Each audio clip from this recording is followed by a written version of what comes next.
Good morning, everybody. Hopefully you had a wonderful weekend. Kind of a fun call today, I think, and it's something you've all probably seen 100 times, but I want you to see it again. The first thing I want to talk about here is there's only do people believe us? Do clients, or not clients, but do prospects believe us? We've got our designations. We're fiduciaries. Do they believe us? Anything we say? This is really hard for a lot of advisors to get their head around. So everybody's answering is giving me the right answer, but I want everybody to answer this: yay or nay, Y or N, Y or N, Y or N. Do they believe us? I mean, we got credentials. We're fiduciaries. We are trying to help them. We're here. You know, that's our job. That's our mission. That's our desire. Do they believe us? Okay, good. Everybody's saying no. That's right. No. Why don't they believe us? Why don't they believe us? Because if they believe us, are we rewarded? If they believe us, are they rewarded?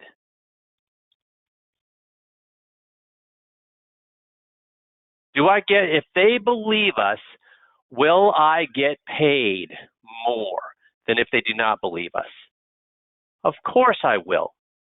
So that way they think, you know, the only reason Mike is saying this is because he wants me to move the money to him so he can make money on me. So everything I say comes under suspicion.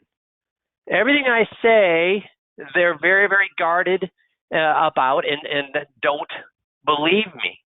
There's only one person they believe 100% of the time, and who is that? Themselves. So let me ask you a question.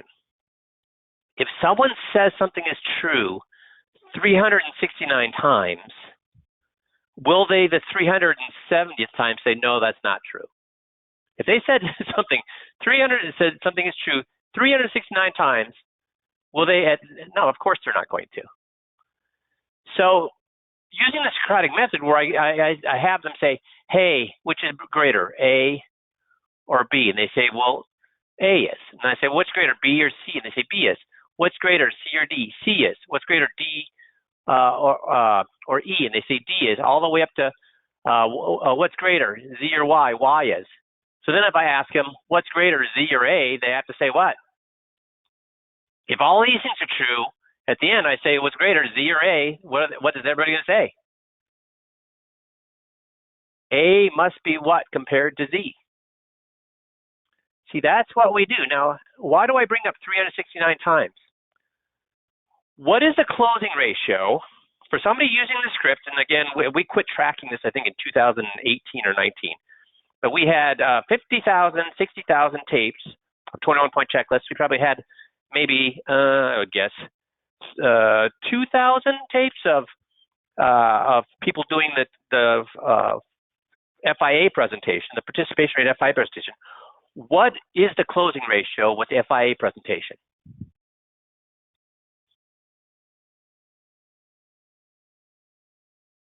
People that use the FIA script, what is the closing ratio?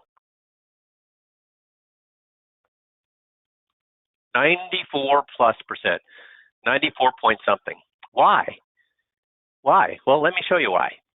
Where did this 369 come from? Well, let's take a look at that.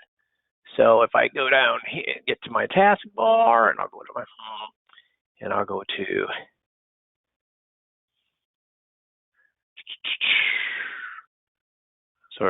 here we go. Okay, this is the FIA participation rate. Oops, I don't want this one. I want a different one. Just a second here.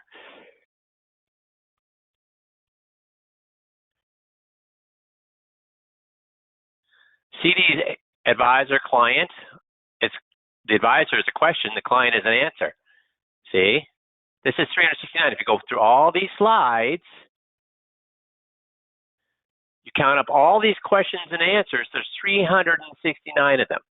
That's how many questions I ask.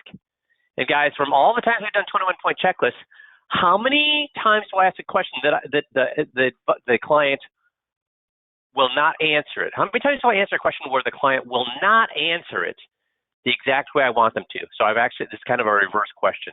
Will they ever answer a question that I ask wrong?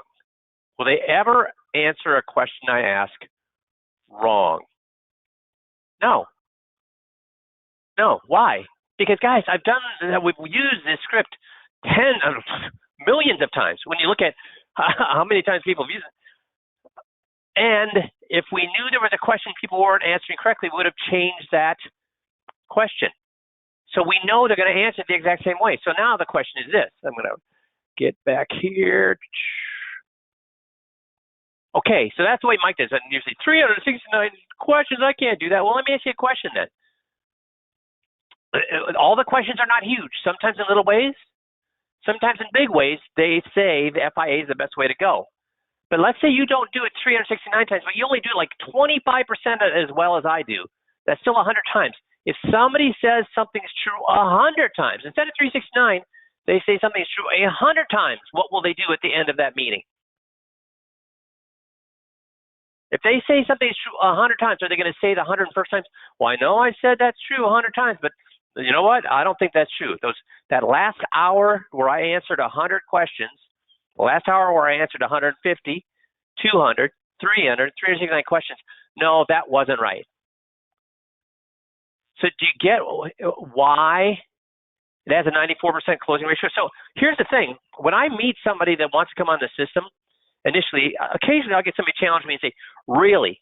So you're telling me that the FIA presentation is a 94% closing ratio? Prove it. And guess what I do? When they say prove it, what do? I don't show them the tapes. What do? I say, you don't even need to see the tapes. You be the client, and I'll be the advisor, and I want you to mark down every time you answer affirmatively to my questions.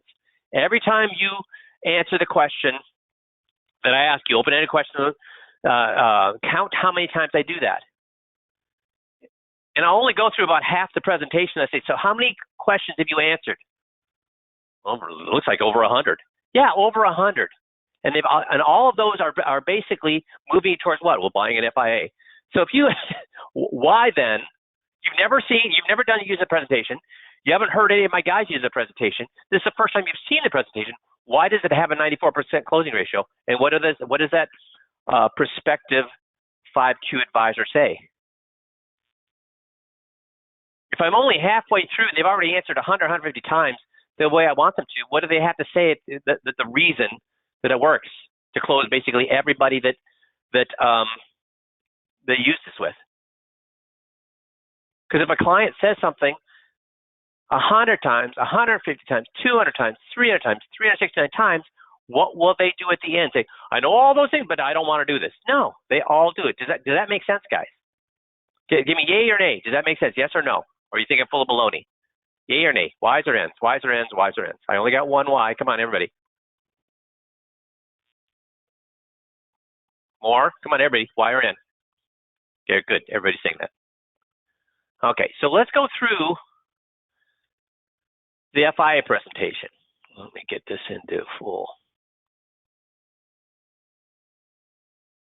Let's look at this.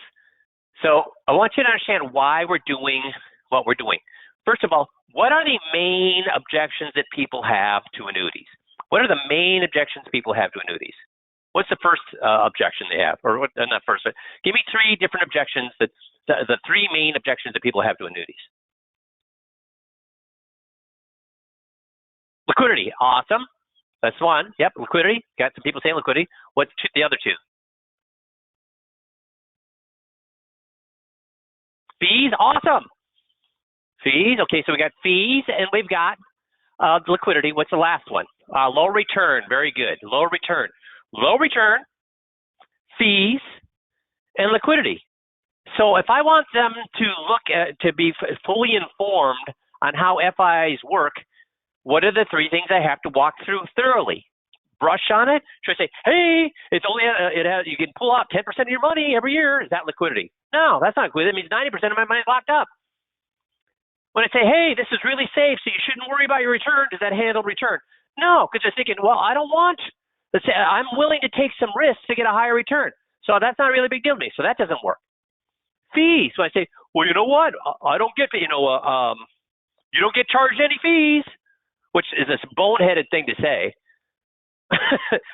You don't get charged any fees. They're like, there's no free lunch. So when you tell me there's no fees, you're lying.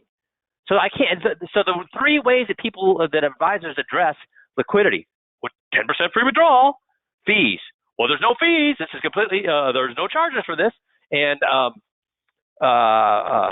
return. Well, this is safe, so we're not as worried about return. So those don't work.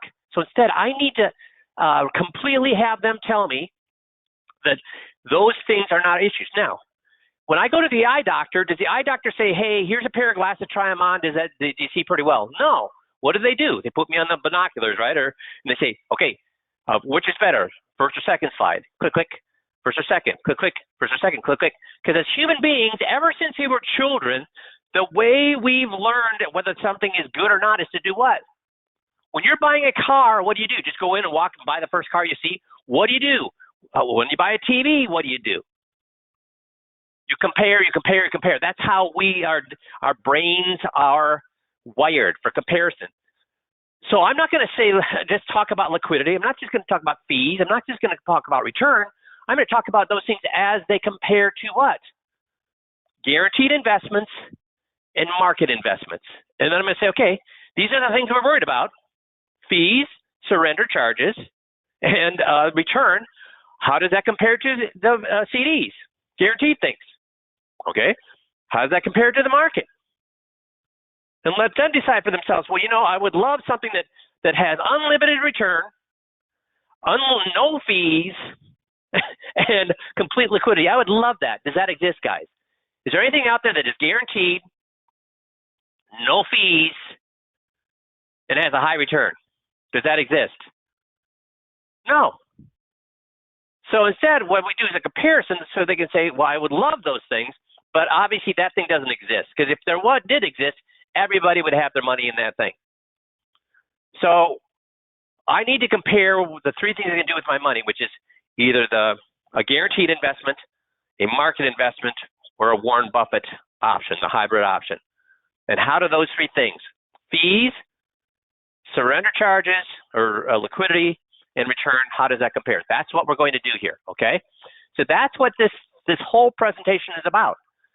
So the first thing I have to get them to talk about is do they want a cookie cutter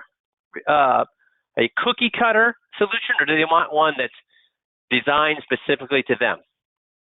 Well, they want something designed specifically to them. So the reason I'm asking that is why? Because I'm going to go through a number of different questions so they can what? Because if we did find a client who did not answer the way that 100%, 99% of the other clients answered, we'd know that an FIA is not for them. But we're going to ask them all these questions so they can design the product that they want for themselves. Does that make sense? The next thing we're going to go through is we're going to go through this. We're going to say, listen, first of all, I want to say I don't have a crystal ball. I don't know what's going to happen in the future. If I could see in the future, how rich would I be? You'd be really rich. Right, I'd be really rich. So anybody that says they can see into the future, how rich would they be? Would they be really rich? Right, really rich. So if anybody else tries to tell you that they know which way the stock market's going, what the stock market's going to do, what to invest in the stock market, that they have some sort of algorithm is going to beat the market, they're going to have some, if they tell you any of those things, you know they're a big fat what?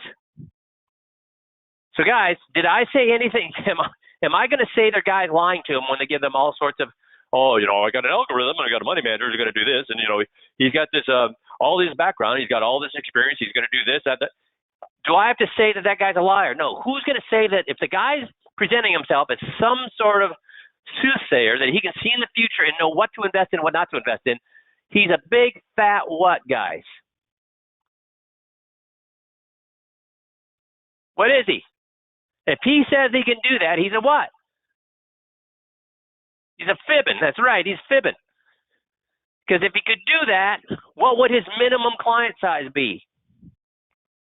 But I'm not going to say a bad word about their advisor. I'm going to let them say it. Now, how many clients are not going to answer the exact way that the client is answering here? How many clients are going to say, well, no, he'd be poor, or no, Yeah, he knows all these things, and I think he's doing pretty well. I mean, how many times? Yeah, zero, zero, zero, zero. So then here's what I found. I'm going to get into slideshow here. Slideshow from current slide. Here's what I found, guys. Why Pat Sajak is retiring here, I think this week even. Why do people love Wheel of Fortune? Why do people love Wheel of Fortune? Because how often can you guess that the phrase or the word on Wheel of Fortune? Do you ever go a whole half hour where you don't know at least one of those phrases or words? No. People love, and I mean, why is trivia such a huge thing at bars? People love to answer questions and get it right. They love to answer. How often is there math trivia? How often do they have math trivia at bars? Why don't they have math trivia? Because nobody knows enough math to get answers right all the time. But various information people all have, and the trivia is always answers that are or questions that are answerable, and we get a dopamine rush when we answer them correctly. And I'm tying into that with this presentation, because when I say, well, help me tailor your investor strategy to you, when I say how much of your principal can you lose, what percentage of people say none? See, I've clicked this, and I said, how much of your principal are going to lose? They're going to design their own product here. I said, what principal? How much of your principal do you want to lose? What do people say? They say none, and then when I click it and it says none, they're like, oh, I got the answer right. Makes them feel good. See that? Because when you let them answer, and then when you click, their answer shows up on the screen, they get a dopamine rush. Then I say, if you do lose your principal, how long before you want to get that principal back? What does everybody say? Or what do 90% of people say? Not everybody. What do 90% of people say? If you lose a year, that's right, Dale, a year. They say, I want to get it back within a year. Probably because human beings are designed, that's why we have everybody that makes New Year's resolutions. We always think of a year as a reset, a year as a reset, a year as a reset. So 90% of people say 1 year. The other 10%, what does everybody say? I want it back right away. Now, dopamine rush for 90% of the people, dopamine rush for all the people. How much your principal want to grow? How many percentage of people say all? Well, what percentage of people say how much your principal wants to grow? They say all of them say all. Dopamine rush. How much of your principal do you want access to? What do they say? Most or all. Should we plan for good, the bad, or both? What does everybody say? Both. So now they've answered, they have built a product specifically for themselves. Did I build it or did they build it by answering these questions? And how many people answered these questions the exact way I wanted them to answer, and they got a dopamine rush, dopamine rush, dopamine rush, dopamine rush, dopamine rush. And now they think, what? This is awesome. And guys, when they answer the question this way, what have they just bought? When they answer the question this way, what have they just bought? Yep, Steve, they bought an FIA. So now I'm going to say, go into Warren Buffett's rules investing, never lose money, never forget rule number 1.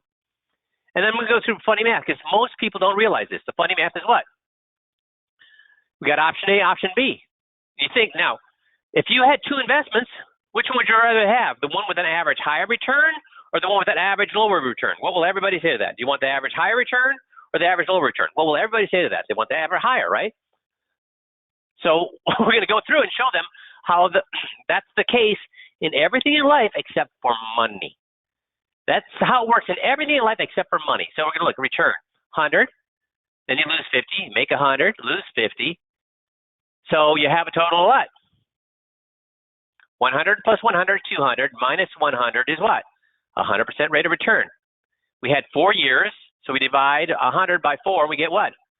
25% average. Pretty darn good, right? Okay, well, now we have option B. Up 20, make nothing. Up 20, make nothing. Your total return is what? 20 plus 20 is 40. Now, guys, I'm not going through. If you look at the actual script, who's doing the math? Am I doing the math like I'm right here, or am I having them do the math? Am I doing it, or am I having the client do the math? It's just that we only have an hour or less than an hour, and I want to get through all this. So they're doing the math. And again, if you don't know how to do that, we have the exact script and what you say right below the slide. So if I escape here, this is exactly how you do. You say divide by, if I have 4 numbers and I want to find the average, I divide by what? Well, by 4. So let's add them up. 100 minus 50 equals what? 50. If we then have 50 and add 100, we have what? Back to 150. See, I give you the exact script right here, okay? But they're going to answer it. Boom, boom, boom, boom, boom, boom, boom, boom, boom, boom, boom, boom, boom. Okay, so what should you have? An average rate of return of 25% or 10%? What does everybody say? They'd rather have 25. Then we say, oh, let's look at how that works then. Begin with 100. You double it. 100, up 100% is doubling. Lose half, you're at 100. Double it again, you're at 200. Lose half, you're back at 100. So at the end, if you start with 100 and you end with 100, what'd you return? 0. So that means you had a 0 return when it came to money. So an average rate of return of 25% with real money ended up at what? 0%. Well, let's go over here. Start out with the same 100, 120. You make nothing. You're still at 120. And then the next year at 20, you're up another 20%. So 20% on 120 is 144. So that's going to be the only math they're not going to be able to do. This should be the only math they're not going to be able to do, so you're going to do it with them. But how many people are not going to believe that 20% or 120 grew to 144 and 20%? They all get that. Okay, then we lose or don't lose, we're still 144.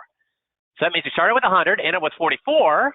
Well, 44 divided by 4 equals what? 11%. So now, at first you told me you'd want the 25%, but now you want what? The 10%. So when we talked about Warren Buffett, he said the first thing we want to make sure is what? Don't lose money. Second reason is don't lose money. Do you see why that's so important? When we look at this, is this important or not important? Again, all these questions are in the on the script underneath each slide. So is never losing money or getting as much growth as possible? Because hey, can you agree? 100% growth, that's awesome. That's awesome. But losing 50%, has that happened before? Yes, it has. So what's more important, never losing money or getting as much money as possible? What does 100% of people say at that point? They have to say what? They have to say what? Not losing money. And then there's another rule. You want to buy what and sell what? Buy low, sell high. Exactly. Because do we have a crystal ball? We said what? Do we have a crystal ball and know when we're supposed to be in and out of the market? No. But what if you could look in the rearview mirror and at the end of the year decide whether you want to be in the market or out of the market? Let me ask you guys a question. How many of you would bet on the Super Bowl the day after the Super Bowl? How many of you would bet on the Super Bowl the day after the Super Bowl? How many of you would bet on the presidential election the day after the presidential election? How many of you would bet on the Kentucky Derby 2 minutes after the Kentucky Derby? And how much? Tom says all day. How much? How much would you bet?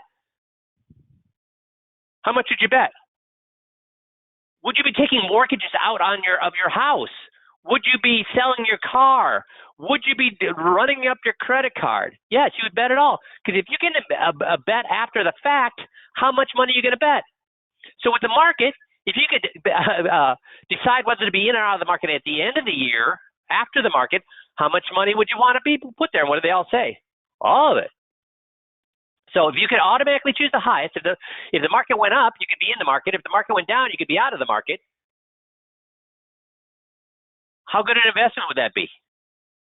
How much of your money would you want to put into something like that? Because if the market was up, where would you want your money? In the market. If the market was down, where would you want your money? Out of the market. Exactly. There's actually a way to do that. There's actually a way to do that. Would you like to know how that works? Okay, now let's talk about another thing that we talked about the 3 objections people have to annuities, which is what? Fees, return, liquidity. But you can't just promise. Can we just promise them that we have a magical investment that'll take care of all this? We have a magical investment that does this? Or do people want, in today's world, do they want to know what they're getting themselves into? Do they want to know how something works? Or are they going to just trust us? They're going to put all their money into something that they have no clue how it works. They're just going to trust us. Our clients will, but will prospects. No, they will not. So they have to understand, how can this product possibly exist? I mean, just think about this, guys. Do we have FIAs right now that will guarantee you, that'll pay you 10%? The market goes up, the cap is 10%. If the market goes down, you lose nothing. Are there products like that right now? Yes, there are. But if you totally went on the street and talked to somebody who's never been in an FIA and told them that existed, what would they tell you? You're a big fat what? Scammer. That cannot exist. To the average person, they don't think that thing can exist. So they have to understand how it works. So what we say is, how much of your principal do you want? How much of your principal do you want safe? And what do they say? All of it? If we could. Okay, I say, so what kind of things can we put money into? Where your principal is guaranteed. They'll say, well, CDs, government bonds, whatever. We say, yep, CDs work. Government bonds work.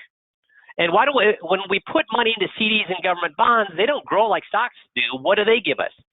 Well, they give us what? Interest, right, interest. So the way these products work is they put your money into government bonds, CDs, guaranteed things where you cannot lose principal, and then they use the interest to buy, or to at the end of the year, they use the interest to have an option whether to be in or out of the market, And the reason they have you heard of options before? And most people say yes, some people say no. Well, options, some people think are risky investments, but they're actually not. All an option is doing is giving you the option to either be in or out of the market. The reason some people think that they're risky is because if you're wrong, guess what happens to the money you put into that option? You lose that money. But if you're right, it grows in multitudes. It grows in multitudes. So what we're going to, and again, all of this is, I'm going to go back here, we'll do escape. All of these questions, we walk them right through how this works. So by the end, guess what? This is a bad question. So do you see how this works? Is that a good question or bad question, guys? Should I have ended this slide with that question?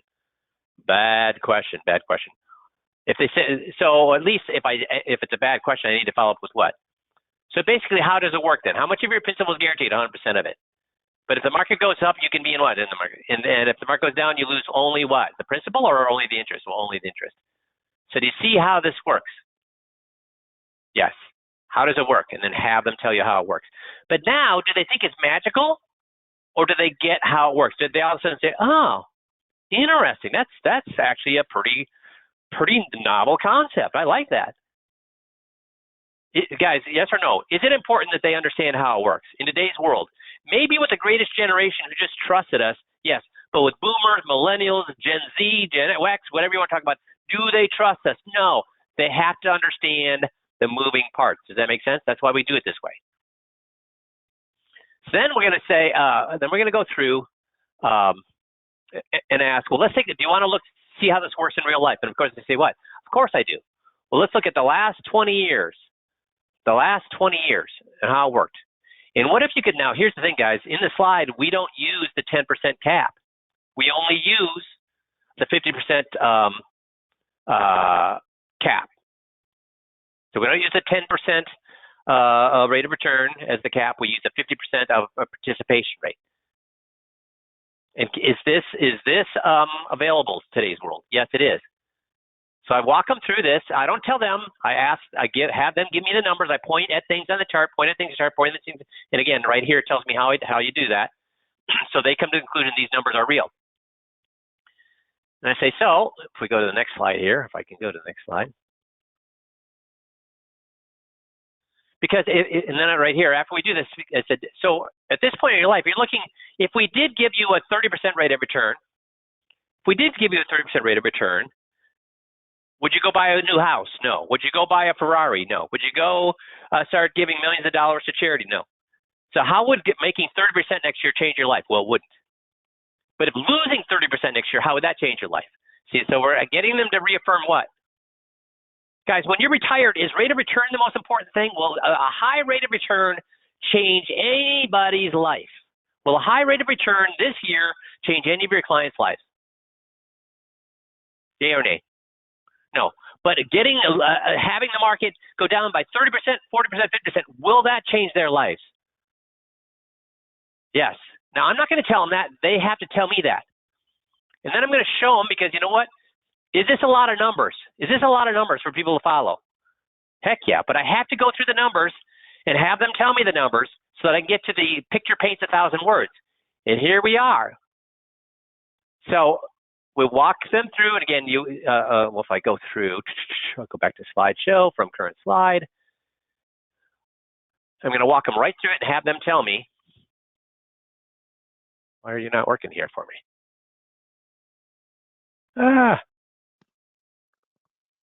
There you go. Okay.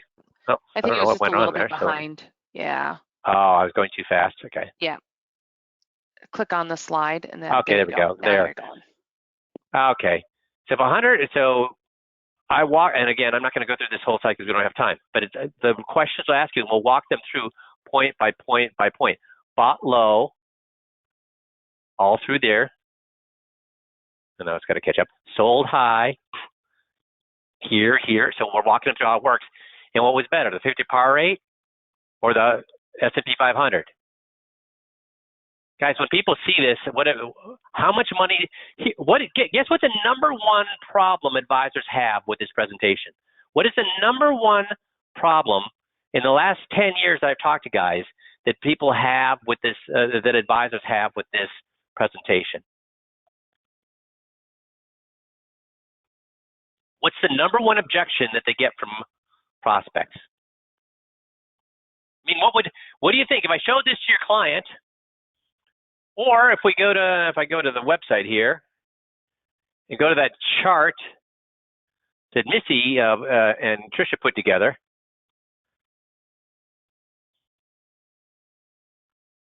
Oh, that's nice. My workout. Let's see here if I can get just a second, guys.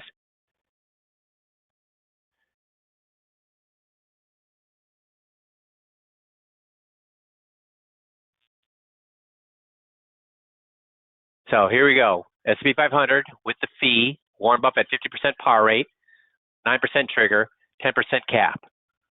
Here's the S&P 500 with no fee, which is bullshit because everybody needs to make a living, so nobody's using this. Everybody would be closer down here. What is better?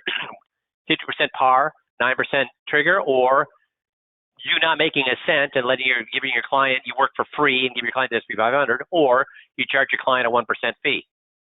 And guys, anybody's going to tell me that their money manager is going to beat the S&P 500, how much money, how many clients should they have? If an advisor is telling their client that their money manager is going to beat the S&P 500, how many clients should they have? 0, right, Bob? I agree. Why? Because if their guy could, how many hedge fund managers beat the S&P 500? How many? We went through this 2 or 3 weeks ago. How many funds beat the S&P 500 over a 5-year period? None. So if you show clients this, how many of them are going to want? So now that I've given you a hint, get out of here. I've given you a hint. What's the number one objection that guys run into with the S&P 500 presentation? I'm sorry, the S&P 500 with the FIA presentation. What's the number one objection they get?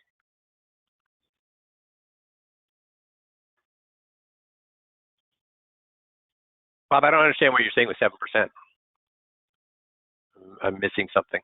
So guys, what is the number one objection get? Guys, if you showed a client these charts, how much money would they want in this investment? So the number one objection they get is they want to put all of their money in this. They want to put all of their money in it. Why can't I put all of my money in this? Why do I have any of my money in a money manager? So if you look at, we're not going to talk about it today, but if you look at the website, I have a way to overcome that objection. But the problem with this presentation is not that, how do I get people to put money into an FIA? The problem with this is, how do you get them not to put all of their money into an FIA, which we cannot do. But they want to do it. Who wouldn't want to do it? Who would not want to do it based on this presentation? Does that make sense? Then we go through and show them, if you heard of the 4% withdrawal rate, blah, blah, blah, blah. It shows them if you have all of your money in the stocks, here's a chance of running out of money. If you have a 50-50, here's a chance of running out of money.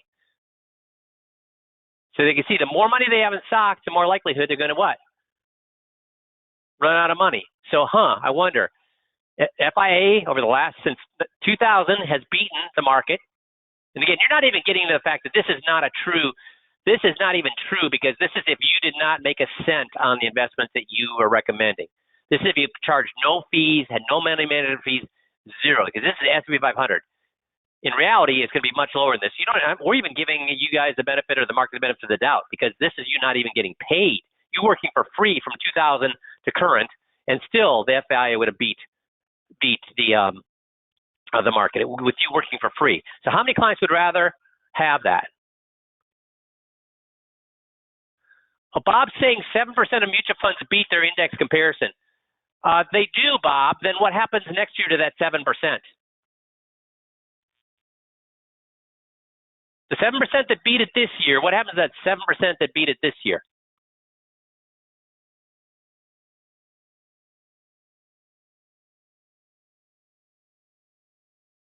Why? So again, this is a real, sorry, Bob, I'm going to jump on you here in a second.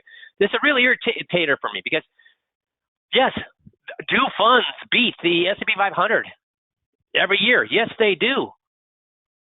But how do they do it? How can a money manager beat the S&P 500? There's only one way they can do it. How can they do that? By taking what? More risk. More risk. So if you take more risk, when you're right, you win. When you don't, you what? You lose. And somebody told me it's just like a gambling. Who's always going to win? When you go into the casino, who always wins? So when you go into the market, who always wins? Does that make sense? So thanks, Bob. Appreciate that feedback. So we go into here, and then we're going to say, okay, well, I want to get back into slideshow presentation here. Because again, I want them to build this product for themselves. I don't want to tell them what they should do. I want them to build this for themselves. So I'm going to get back from current slide and say, so is there any perfect investment out there? No. Everything has advantages and everything has what? Well, disadvantages. Yeah, so when you're looking at buying a house, looking at buying a TV, looking at buying a car, you just walk in and buy the first thing, or you do what kind of shopping? Well, comparison shopping. Yes, comparison shopping. Again, guys, this is all in the script under the slide, but I want you to have it bigger so you can see what we're happening, or be able to click it. So I want to be in slide mode right now. So I say, so what are the three types of investments you can invest in? Well, one is what? Safe investment. What kind of investments are those? CDs, government, blah, blah, blah, blah, blah.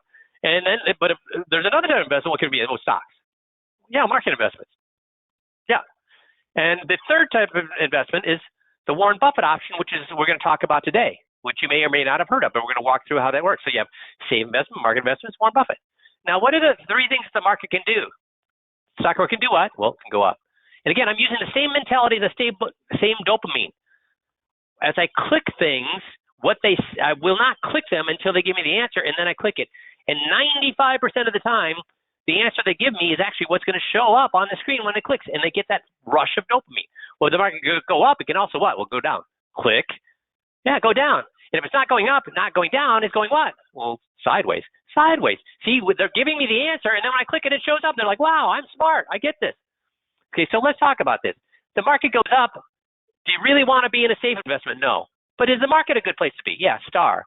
With the Warren Buffett, we just walked through how that worked. Is that a good place to be? Yeah. Maybe not the best, but is it a good place to be? Yeah.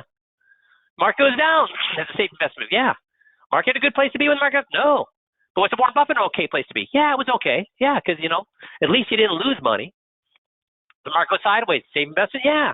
Market investment? No, because when we first met, we went through the the CIOA report. You're paying how much in fees? Well, yeah, I think I was paying like $4,500 in fees. Yeah, so if the market goes sideways, you're still down what? Well, $4,500. So do you want to be in the market paying those fees if it goes sideways? No, I don't. But is the Warren Buffett okay place to be? Because the market goes sideways, do you pay any fees? No. So out of the three things that can have in the market, how often was the safe investment right? It was 2 out of 3 times. How often was the market?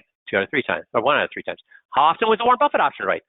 3 out of 3 times. Yeah, 3 out of 3. But that's not the whole story. You guys see, I'm doing the A is greater than B, B is greater than C, C is greater than D. So I now circle back and do the same thing again. I don't stop here. I say, well, that's not the whole story though, because hey, let's talk about this. If the market goes up, where's the best place to be? Not an okay place to be. The best place to be. Well, market is. Where's an okay place to be? Well, Warren Buffett. Where do you not want to be? Yeah. Safe investment. Yeah, you don't want to be in a CD when the market goes up. Well, the market goes down. Where's the best place to be? Well, safe investment is. Where's the market investment is the best, or where's the second best place to be? Well, Warren Buffett. Where's the worst place to be? The market. The market goes sideways. Where's the best place to be? Safe investment. Where's the second best place to be? Warren Buffett. Where's the third best place to be? Market. So here's where I'm confused. Is the Warren Buffett ever the right place to be? No. But if it's never the right place to be, why do all my clients want to be in this one? If this is never the place to be, which one would you rather? Which one would you rather be in? That's all my clients say the same thing. So I'm confused now. So see, now I'm playing out of role play. I'm playing devil's advocate. I'm saying I don't get why you would do that. And what does everybody say when I say, well, it's never the best place to be? What do they always say? Yeah, but it's never what?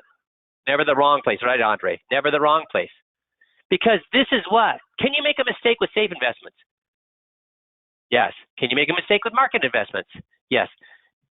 Do you ever make a mistake with Warren Buffett? No. So the Warren Buffett is mistake what? And they say mistake proof.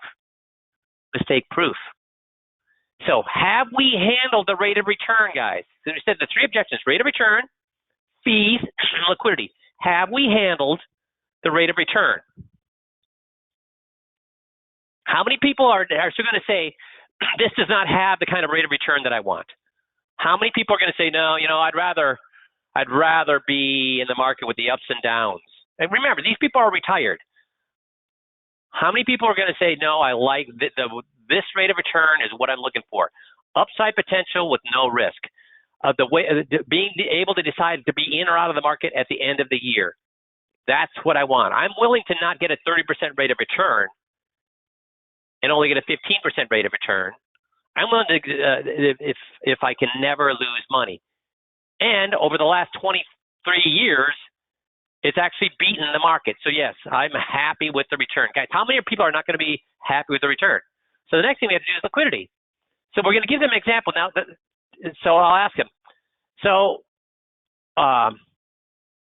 if we look at an example of how it works for liquidity, so I have a client that's 300,000. If they have 300,000, use the Warren Buffett, and they want access to money, because do we need access to our money when we're retired? Yes. I mean, should we be locking our money up when we're retired? No. So we need to make sure that this investment is able to provide us money when we want it. Yes or no? Yes. Why? Well, because I worked all these long years. Boom, good. So then I'm going to compare it. Now, here's the funny thing. What's more liquid, an FIA or a money manager? What's more liquid? This is out of role play. I'm talking to you guys. What's more liquid? An FIA with a 7 or 10 year surrender period, or a money manager? Which is more liquid?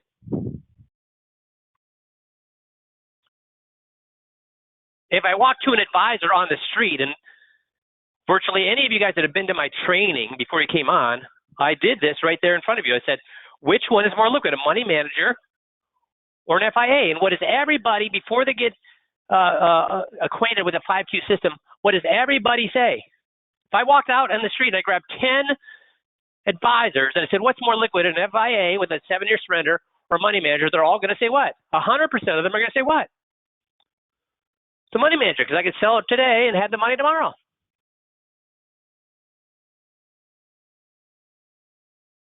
Right? That's what they're going to say. So I need to have them to compare. I need the client to compare the liquidity of the FIA to a money manager. I'm not going to. I'm going to have them do it. So I'm going to say, let's look at how this works. So the way the Warren Buffett option works is we have $300,000 in an example account, and they can pull out of $300,000. They can pull out $30,000 a year. Did I use 10%, guys? No, I used 30,000. I used 30,000. You have to pay attention to the script. There's a reason it's designed the way it is. See now, so if you could pull out $30,000 a year and 300,000, would that put a new roof on your house? What do they say? do you go on? Do you spend more than 30 grand a year on vacation? What do they say? Do you spend more than 30 grand a year on furniture? What do they say? When I say 30,000 a year on a furnace, 30,000, $30,000 in your trade-in go a long way to buying you a new car. You give your kids more than 30 grand a year. So guys, I'm going through a laundry list of things they might need that money for, aren't I? And what are they saying? That they're going to need that money or they aren't going to need that money? Because how often do you have clients pull 10% out every single year? How often does that happen? Often or not often at all?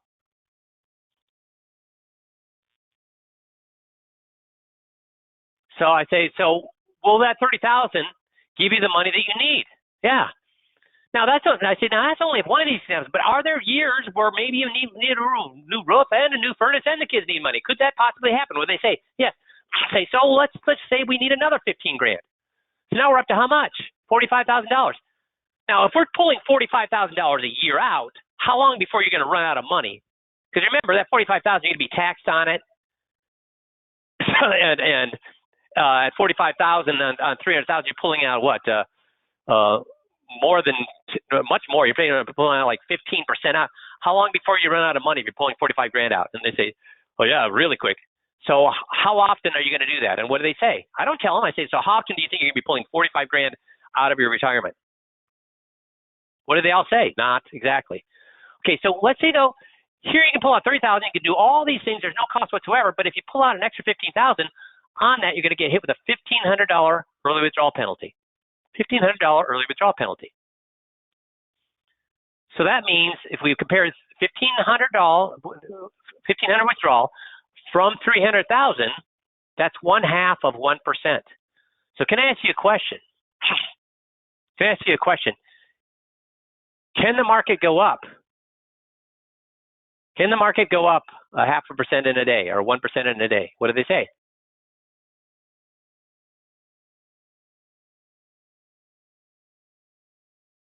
Yeah. Can it go down 1% in a day? Yeah. Yeah, it could go up, it could go 1%. So here's the thing. If we look at this as compared to a market investment, the most this on a $45,000 withdrawal, what's the most it could go down? 0.5%. And we said with your money management account, that could also go up or down, and in particular 0.5%, right?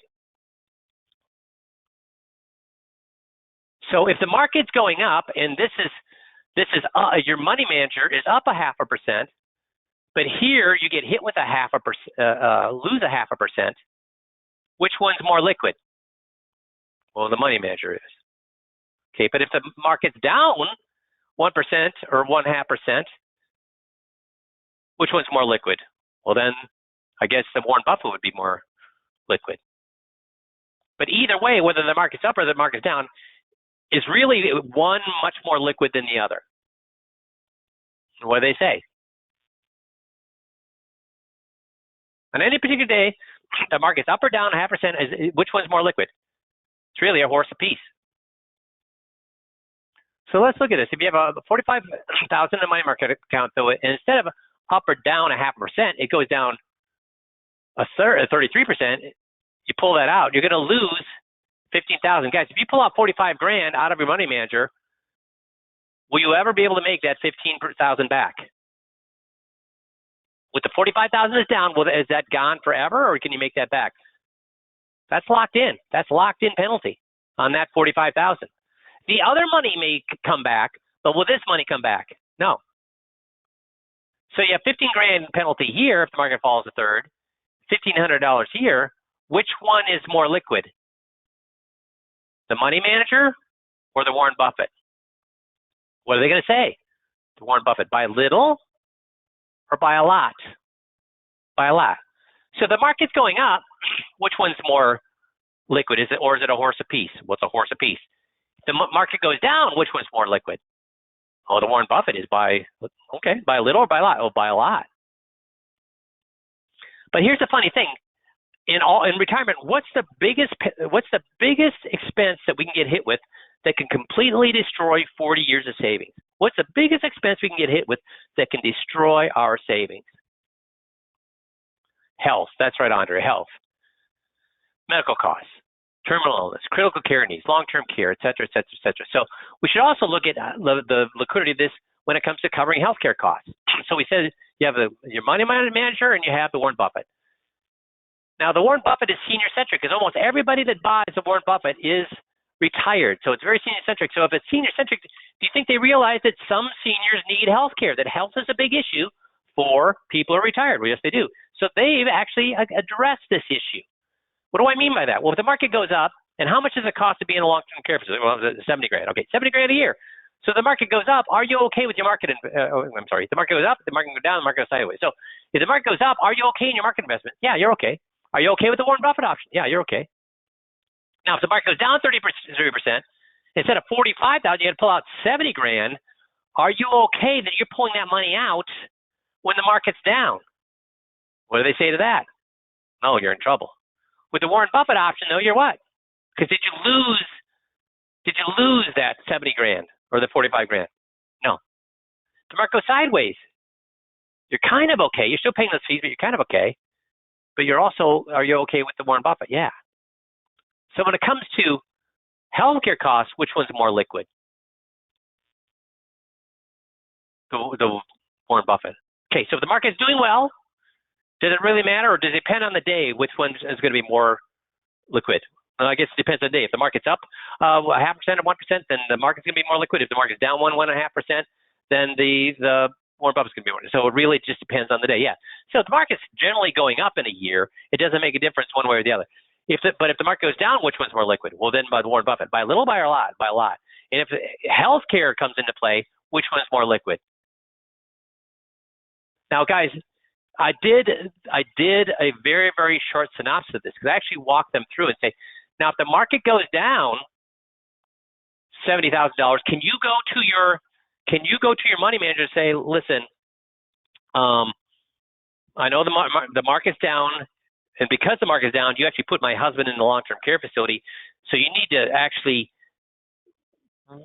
waive and restore that money because you're the one that caused my husband to go to the long-term care facility. What are they going to say to that? Yay or nay? See, I go through that so they actually are living these things happening. And again, you don't need to worry. It's all in the scripting. So now have we addressed liquidity? Yes or no? Yay or nay? Y or N? Who said it's more liquid than money managers, me or the client? The client did. Okay, so the last objection is fees. So I'm going to go through the fees. Say we have market investment, we have Warren Buffett. Marketing do three things. And again, remember, guys, I'm not going to do this fast. There's a script. I ask them open-ended question after open-ended question after open-ended question. I say, so if the market goes, we still pay fees. And what do we say your fees were? And I'll pull out the 21-point checklist, show them their fees, and whatever. It's $4,500 a year in fees. And yeah, we pay those fees. With the Warren Buffett, here's the way the fees work. If you make more, you will pay more. If you make less, you will pay less. Does that seem like a fair way to charge fees? If you make more, you pay more. You pay more. If you make less, you pay less. Guys, is that a fair way to charge? In fact, who charges that way? Isn't that exactly how hedge funds work? If they make more, you'll pay more, and if they make less, you pay less. Isn't that how fiduciaries work? Now, if the market goes down, first of all, what story do I tell before I go through this? And again, we're running out of time, so I'm going quickly. What story do I go through? Who remembers what story I go through before I tell this? The driveway story. So I say, can I ask you a question? If you were going to replace the driveway in your replace your driveway and you hire a contractor, and during the construction, he knocks down a tree that lands on your roof and causes 50 grand worth of damage, what do you expect him to do before you would pay the fee for the driveway? What would you expect him to do? Did he cause you damage? Yes. You expect for him to then what? Pay for the damage. Yeah. What if he did that, caused $50,000 in damage, and then didn't finish the driveway, but still sent you a bill? What would you say? What if he did finish the driveway? What would you say? Yeah. What if he did no damage, but he didn't finish the driveway and he sent you a bill? What would you say? I'm not going to pay it. Yeah, isn't that a fair way to do it? Now, if he finishes the driveway, you're satisfied, you pay it. If he caused you damages, he covers the damages. If he does no work, you do not pay. Would you operate any differently with anything in life, whether it's a car mechanic, whether it's a driveway replacement? Is that the way you would operate? And what does everybody say? Yes, that is the way I'd operate. If they do me damage, they need to cover it. If they do a good job, I will pay it. If they do no work, I will not pay it. Does everybody agree with that? And then we go through this and we say, well, listen, DeMarco, you're going to pay fees. Over here, you're going to pay fees too. So job well done. Job well done. You both pay fees. On the other hand, if they do you damage by losing a third or half of your money, are they going to waive the fees? No, they're still going to what? Charge you. Do they cause you damage if you go down 30 or 40, 50%? Yes. Then they still do what? They ask you to pay. Now, here's the funny thing. With the Warren Buffett, they pay you. They cover your losses. If you're down 50%, they'll say, listen, I know you're down 50%.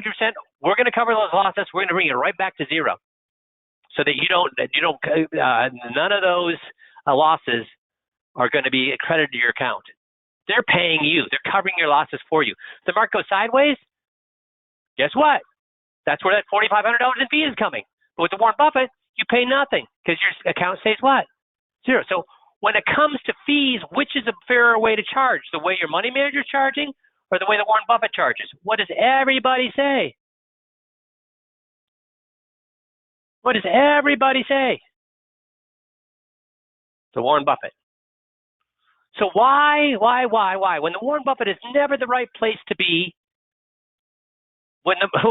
never the right place to be, why does all my clients choose the Warren Buffett? Because it's mistake proof. And when it comes to liquidity, which is more liquid?